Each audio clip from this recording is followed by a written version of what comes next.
Startup conclave કાર્યક્રમમાં આપણી સૌની સાથે મંચ ઉપર ઉપસ્થિત માનનીય કેન્દ્રીય ગૃહ અને સહકારિતા મંત્રી શ્રી અમિતભાઈ શાહ સાહેબ, મારા સાથી મંત્રી શ્રી ઋષિકેશભાઈ પટેલ, શ્રી બળવંતસિંહ રાજપૂત, શ્રી જગદીશભાઈ વિશ્વકર્મા, શ્રી પ્રફુલભાઈ પાનસેરિયા, રાજ્યના મુખ્ય સચિવ શ્રી પંકજકુમાર જોશી, ઉચ્ચ અને ટેકનિકલ શિક્ષણ વિભાગના અધિક મુખ્ય સચિવ શ્રીમતી સુનૈના તોમર, અગ્ર સચિવ શિક્ષણ શ્રી મુકેશ કુમાર, આમંત્રિત સર્વે મહાનુભાવો, પ્રેસ મીડિયાના મિત્રો, સૌને મારા નમસ્કાર.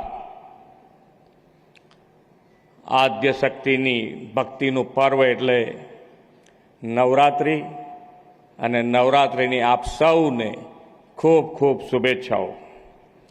નવરાત્રિના આ નૃત્ય ઉત્સવ યુવા શક્તિના સાંસ્કૃતિક જોમ જુસ્સાને છલકાવતો ગુજરાતનો વાઇબ્રન્ટ ઉત્સવ છે. વિશ્વ નેતા અને યશસ્વી વડાપ્રધાન શ્રી નરેન્દ્રભાઈ મોદીએ યુવા શક્તિને ડેમોગ્રાફિક ડિવિડન્ડ કહી છે. નવરાત્રિના ઉત્સવમાં ડેમોગ્રાફિક ડિવિડન્ડથી કલાશક્તિ સાથે આજે અહીં જીલ વ્હીલ અને સ્ટાર્ટઅપ સ્કિલનો પણ સંગમ થયો છે. વડાપ્રધાન શ્રી નરેન્દ્રભાઈ મોદીના નેતૃત્વમાં ભારતમાં અનેક ક્રાંતિકારી રિફોર્મ્સ થયા છે. દેશમાં મોટા બદલાવ આવ્યા છે. શ્રી મોદી સાહેબ અને શ્રી શાહ સાહેબ હંમેશા કહે છે કે અમે માત્ર સરકાર ચલાવવા નથી આવ્યા, પરંતુ દેશની તાસીર અને તસવીર બદલવા આવ્યા છે. ઓપરેશન સિંદૂરની સફળતાથી વિશ્વભરના દેશોને નવા ભારતની બદલાયેલી તસવીર જોઈ છે.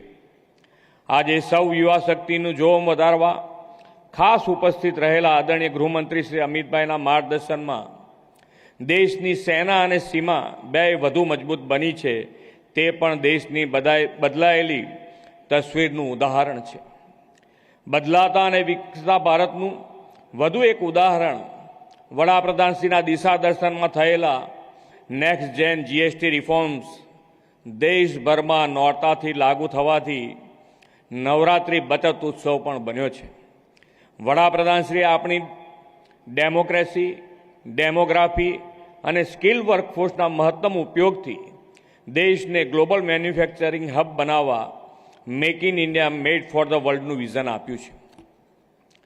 Make in India, digital India અને આત્મનિર્ભર ભારત જેવા મોટા અભિયાનો તેમના દૂરંદેશી નેતૃત્વમાં સફળ થયા છે.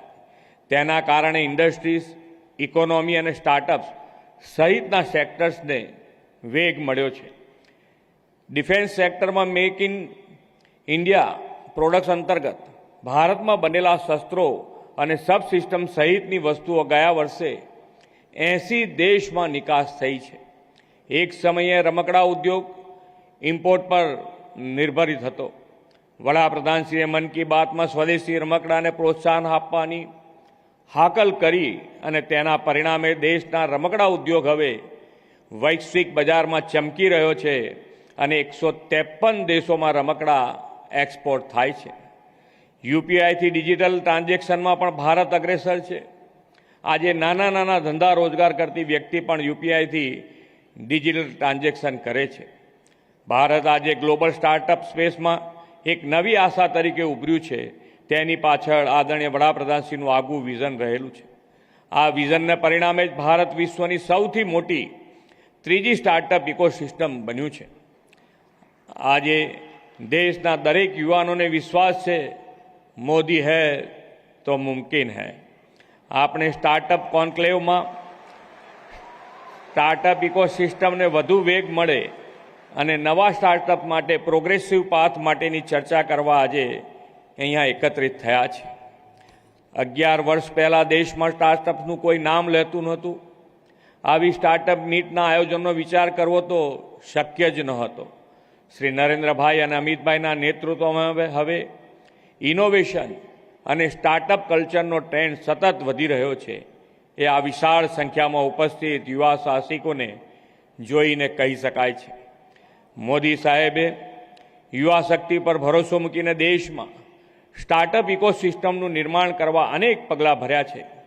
તેમણે સ્ટાર્ટઅપ ઇન્ડિયા અભિયાન અંતર્ગત ઇનોવેટિવ આઈડિયાઝને એક પ્લેટફોર્મ પૂરું પાડ્યું, તેને ફંડિંગ સાથે સોર્સ સાથે પણ જોડ્યું છે. એટલું જ નહીં, એકેડેમી ઇન્સ્ટિટ્યૂટમાં ઇન્ક્યુબેટર્સ સ્થાપીને નવા ઇન્ક્યુબેટર્સ માટે અભિયાન પણ ચલાવ્યું છે. ભારતના યંગ ઇનોવેટર્સ અને ગ્લોબલ ઇન્વેસ્ટર્સ માટે એઆઈ એક નવું ક્ષેત્ર છે જેમાં અપાર તકો રહેલી છે. National quantum mission, India AI mission, semiconductor mission, આ બધી પહેલોથી વડાપ્રધાનશ્રીને દેશમાં સનરાઇઝ સેક્ટરમાં સ્ટાર્ટઅપ માટેનો સંભાવનાઓના નવા દ્વાર ખોલ્યા છે. ગુજરાત તો આદરણીય વડાપ્રધાનશ્રીના સંકલ્પો સિદ્ધ કરવા હંમેશા 2 કદમ આગળ રહે છે. નવા સ્ટાર્ટઅપને વેગ મળે તે માટે 2016 સ્ટાર્ટઅપ નીતિ અને 2021માં student startup and innovation policy ઘડવામાં આવી છે. રાજ્યમાં સ્ટાર્ટઅપ્સને જે ઇકોસિસ્ટમ ઊભી થઈ છે તેને વધુ વેગવંતી બનાવવા રાજ્ય સરકારે આ વર્ષના બજેટમાં 4 રિજનલ આઈ હબ બનાવવાની નેમ રાખી છે. આર્ટિફિશિયલ ઇન્ટેલિજન્સના યુગમાં આપણા યુવાનો દુનિયા સાથે કદમ મિલાવી શકે તે માટે અમદાવાદ સહિત 6 સરકારી ટેકનિકલ સંસ્થાઓમાં એઆઈ લેબ ઊભી કરવાના છીએ. Gujarat young entrepreneurs venture fund દ્વારા રાજ્ય સરકારે સ્ટાર્ટઅપ માટે 350 કરોડ રૂપિયાનું ફંડ ઊભું કર્યું છે. આજે ગુજરાતમાં 12,500થી વધારે સ્ટાર્ટઅપ કાર્યરત છે, તે આપણા માટે ગૌરવની વાત છે. આદરણીય શ્રી નરેન્દ્રભાઈના નેતૃત્વ અને અમિતભાઈના દિશાદર્શનમાં વિકસિત દિશામાં દેશ ત્રીજી આર્થિક મહાસત્તા બનવા માટે આગળ વધી રહ્યો છે. એમાં યુવા સ્ટાર્ટઅપ મોટી ભૂમિકા ભજવી શકે છે. આજે દેશમાં સ્ટાર્ટઅપ જરૂરી છે. સ્વદેશી માટે, આત્મનિર્ભરતા માટે, ઇનોવેશનને પ્રોત્સાહન આપવા, રોજગારીના સર્જન માટે, એન્ટરપ્રાઇઝિંગને વેગ આપવા માટે અને વિકસિત ભારતના નિર્માણ માટે સ્ટાર્ટઅપ ખૂબ જરૂરી છે.